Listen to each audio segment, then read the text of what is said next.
अस्सलामुअलैकुम। बिस्मिल्लाहिर्रहमानिर्रहीम। अगर कोई बंदा ਤੁਹਾਨੂੰ ਆਣ ਕੇ ਕਹਿ ਦਿੰਦਾ ਹੈ ਵੀ ਤੇਰੀ ਧੀ ਬੜੀ ਸੋਹਣੀ ਹੈ ਜਾਂ ਤੇਰੀ ਭੈਣ ਬੜੀ ਸੋਹਣੀ ਹੈ, तो क्या ਤੁਹਾਨੂੰ ਗੁੱਸਾ ਆਵੇਗਾ? ਯਕੀਨਨ ਆਵੇਗਾ, ਕਿਉਂਕਿ ਇਹ ਗੈਰਤ ਦਾ ਮਸਲਾ ਹੈ। ਲੇਕਿਨ ਮੈਨੂੰ ਹੈਰਾਨੀ ਇਸ ਗੱਲ ਦੀ ਹੋ ਰਹੀ ਹੈ, ਜਦੋਂ ਅਸੀਂ ਉਸੇ ਬੱਚੀ ਦੀ ਸ਼ਾਦੀ ਕਰਨੇ ਆ ਤੇ ਐਨ ਸ਼ਾਦੀ ਵਾਲੇ ਦਿਨ ਜਦੋਂ ਬਰਾਤ ਆ ਜਾਂਦੀ ਹੈ ਤੇ ਅਸੀਂ ਕੁੜੀ ਨੂੰ ਤਿਆਰ ਕਰਕੇ ਤੇ ਸਟੇਜ ਤੇ ਲਿਜਾ ਕੇ ਬਿਠਾ ਦਿੰਨੇ ਆ। ਉਹਦੇ ਕੋਲ ਦੁਪੱਟਾ ਵੀ ਨਹੀਂ ਹੁੰਦਾ, ਬਿਲਕੁਲ ਖੁੱਲੇ ਮੂੰਹ ਉਹ ਬੈਠੀ ਹੁੰਦੀ ਹੈ।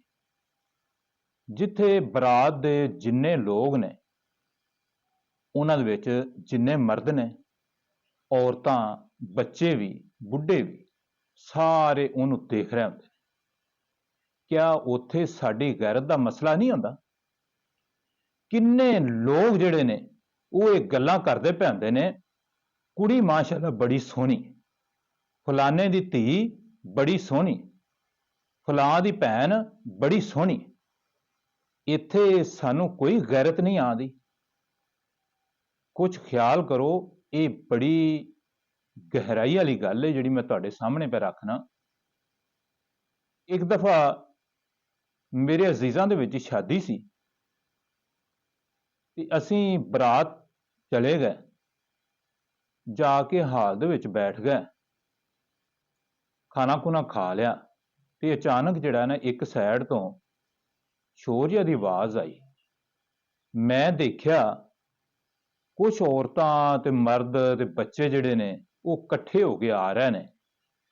ਜਦੋਂ ਮੈਂ ਗੌਰ ਨਾਲ ਦੇਖਿਆ ਤੇ ਉਹ ਦੁਲਹਨ ਜਿਹੜੀ ਅਸੀਂ ਵਿਆਹਣ ਵਾਸਤੇ ਗਏ ਸਾਂ, ਜਿਹਨੂੰ ਅਜੇ ਕਿਸੇ ਨੇ ਵੀ ਨਹੀਂ ਸੀ ਵੇਖਿਆ, ਮੁੰਡੇ ਨੇ ਵੀ ਅਜੇ ਉਹਨੂੰ ਨਹੀਂ ਸੀ ਵੇਖਿਆ, ਤੇ ਉਹਨੂੰ ਤਿਆਰ ਕਰਕੇ ਲੈ ਆਏ।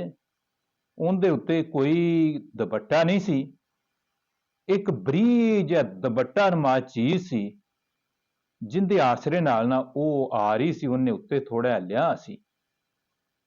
ਤੇ ਜਿਹੜੀ ਹੈਰਾਨਗੀ ਵਾਲੀ ਗੱਲ ਇਸ ਤੋਂ ਅੱਗੇ ਮੈਂ ਤੁਹਾਨੂੰ ਦੱਸਣੀ ਹੈ, ਉਹ ਇਹ ਆ ਵੀ ਇੱਕ ਆਦਮੀ ਜਾਂ ਉਸ ਦਾ ਭਾਈ ਹੋਵੇਗਾ ਜਾਂ ਸ਼ਾਇਦ ਉਸ ਦਾ ਬਾਪ ਹੋਵੇ, ਉਹਨੇ ਬੱਚੀ ਦੇ ਸਿਰ ਦੇ ਉੱਤੇ ਇਸ ਤਰ੍ਹਾਂ ਕੁਰਾਨ ਮਜੀਦ ਕੀਤਾ ਹੈ ਤੇ ਕੁਰਾਨ ਮਜੀਦ ਦੀ ਛਾਵੇਂ ਛਾਵੇਂ ਉਹ ਬੱਚੀ ਨੂੰ ਜਿਹੜਾ ਨਾ ਚਲਾ ਕੇ ਤੇ ਸਟੇਜ ਦੀ ਤਰਫ ਆ ਰਿਹਾ ਸੀ।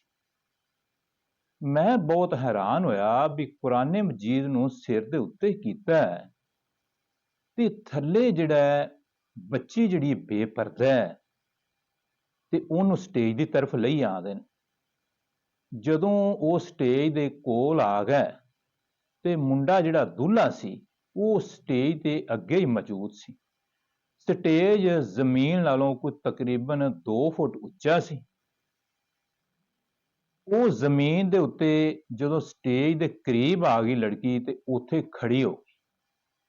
ਹੁਣ ਲੜਕਾ ਉੱਥੋਂ ਉੱਠਦਾ, ਜਿਹੜਾ ਦੁਲਹਾ ਸੀ, ਤੇ ਉਹਦੇ ਕਰੀਬ ਆ ਕੇ ਤੇ ਆਪਣਾ ਹੱਥ ਜਿਹੜਾ ਨਾ ਇਸ ਤਰ੍ਹਾਂ ਵਧਾਉਂਦਾ ਹੈ ਅੱਗੇ, ਜਿਵੇਂ ਸਲਾਮ ਲਈਦਾ। ਉਹਨੇ ਦੁਲਹਨ ਨਾਲ ਸਲਾਮ ਲਿਆ ਤੇ ਉਵੇਂ ਹੀ ਉਹਨੇ ਉਹਦਾ ਹੱਥ ਨੱਪ ਲਿਆ ਤੇ ਉਹਨੂੰ ਸਟੇਜ ਦੇ ਉੱਤੇ ਜਿਹੜਾ ਨਾ ਆਸਰਾ ਕਰਕੇ ਤੇ ਉੱਤੇ ਲੈ ਆਇਆ।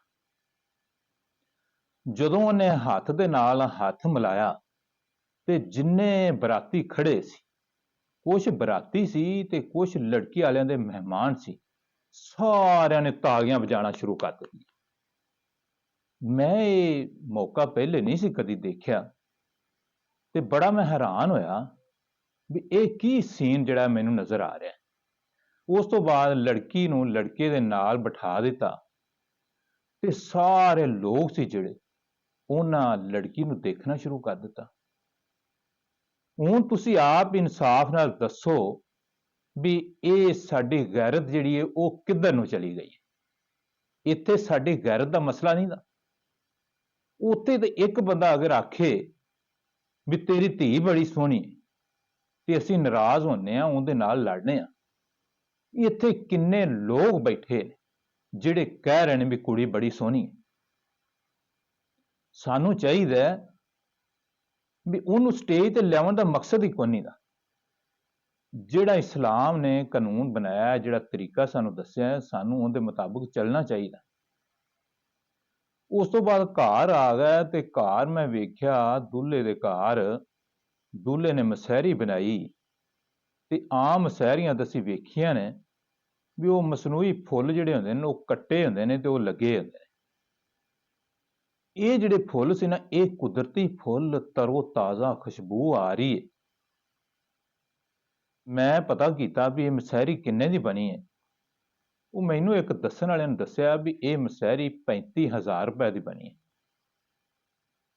ਜਦਕਿ ਜਿਹੜੀ ਦੂਸਰੀ ਮਸਹਿਰੀ ਹੁੰਦੀ ਹੈ ਉਹ ਕੋਈ 2-4 ਹਜ਼ਾਰ ਰੁਪਏ ਦੀ ਜਾਂ 3,000 ਰੁਪਏ ਦੀ ਬਣ ਜਾਂਦੀ ਹੈ। ਉਹ ਮਸਨੂਈ ਫੁੱਲ ਹੁੰਦੇ ਨੇ ਤੇ ਜਦੋਂ ਰਾਤ ਗੁਜ਼ਰ ਜਾਂਦੀ ਹੈ ਤੇ ਫਿਰ ਉਹ ਫੁੱਲ ਜਿਹੜੇ ਨੇ ਉਹ ਇਕੱਠੇ ਕੀਤੇ ਜਾਂਦੇ ਨੇ, ਜਾਂ ਕੋਈ ਲੋਕ ਨਹੀਂ ਵੀ ਕਰਦੇ, ਉਹ ਲਟਕੇ ਰਹਿੰਦੇ ਨੇ।